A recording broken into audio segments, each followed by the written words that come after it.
সাব্বির রহমান নামটা শুনলেই চোখে ভেসে ওঠে সেই ড্যাশিং ব্যাটিং, বড় বড় ছক্কা আর সেই চিরচেনা আগ্রাসন। 2026 বিপিএল শুরু হওয়ার আগেই ভক্তদের মনে একটাই প্রশ্ন ছিল, গ্যালাক্সি স্টার কি এবার ফিনিক্স পাখির মতো ফিরবেন? হ্যাঁ, আলোচনা হবেই। অনেকে বলতে পারেন, ভাই 2026 সালে এসে সাব্বিরকে নিয়ে কথা বলার কি আছে? আরে ভাই, জাতীয় দলে জায়গা হোক বা না হোক, বিপিএল মানেই তো সাব্বির ভক্তদের একটা আলাদা উন্মাদনা। কিন্তু এবারের যাত্রাটা কেমন ছিল? এক কথায় বলে চলনসই, মানে ডাল ভাত টাইপ। বিরিয়ানি হওয়ার সুযোগ থাকলেও শেষ পর্যন্ত আলু হয়েই থাকতে হলো। সাব্বিরের পারফরমেন্স নিয়ে কথা উঠলে সবচেয়ে বড় যে ডিফেন্সটা আসে সেটা হলো, আরে ভাই, ওরে তো ওর পজিশনে খেলানোই হয় নাই। মানলাম পজিশন একটা ফ্যাক্টর, কিন্তু একটু ঠান্ডা মাথায় চিন্তা করেন তো, টুর্নামেন্টের 3টা ম্যাচেই হয়তো সে তার পছন্দের জায়গায় ছিল না, কিন্তু বাকি ইনিংসগুলো সেখানে তো মঞ্চ একদম সাজানো ছিল। প্রথম ম্যাচে 10 বলে 21 রানে সেই ক্যামিও দেখে মনে হয়েছিল এই তো সেই পুরনো সাব্বির ব্যাক। কিন্তু এরপর যেন সব ঝিমিয়ে গেল।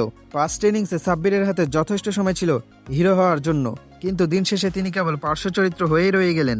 চলুন এবার একটু গণিত করি। 22 গড় আর 135 স্ট্রাইক রেট, বিপিএল এর প্রেক্ষাপটে এটা খুব একটা খারাপ না, আবার খুব একটা আহামরিও না। আপনি ছক্কা মেরেছেন, গ্যালারিতে বিনোদন দিয়েছেন, তাতে কোনো সন্দেহ নাই। কিন্তু ক্রিকেট তো আর শুধু ছক্কা মারার প্রতিযোগিতা না। বড় প্লেয়ার তিনি, যিনি ম্যাচটা ফিনিশ করে আসতে পারেন। সাব্বিরের কাছে থেকে ফ্যানরা যেটা আশা করেছিল সেটা হলো ম্যাচ জেতানো, কিন্তু 2026 বিপিএলে আমরা দেখলাম সে ক্রিজে সেট হচ্ছে, দু একটা বাউন্ডারি মারছে আর তারপরে টাটা বাই বাই বলে প্যাভিলিয়নে ফিরছে।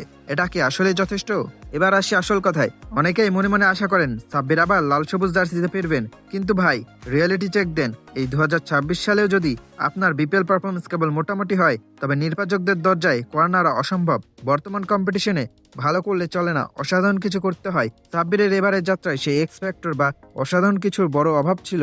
সাব্বির রহমান সবসময় বিনোদনদায়ী ক্রিকেটার, তার ফ্যান বেজ এখনো অটুট, কিন্তু 2026 বিপিএল যাত্রাটা তার ক্যারিয়ারের টার্নিং পয়েন্ট হতে পারত, যা হতে হয়নি। দিন শেষে প্রাপ্তি কেবল কয়েকটা ছক্কা আর এক ক্লাস আফসোস। আপনাদের কি মনে হয়, সাব্বির কি আবারও কামব্যাক করতে পারবেন, নাকি এই মোটামুটি পারফরমেন্স দিয়ে ক্যারিয়ারের গোধূলি পার করবেন?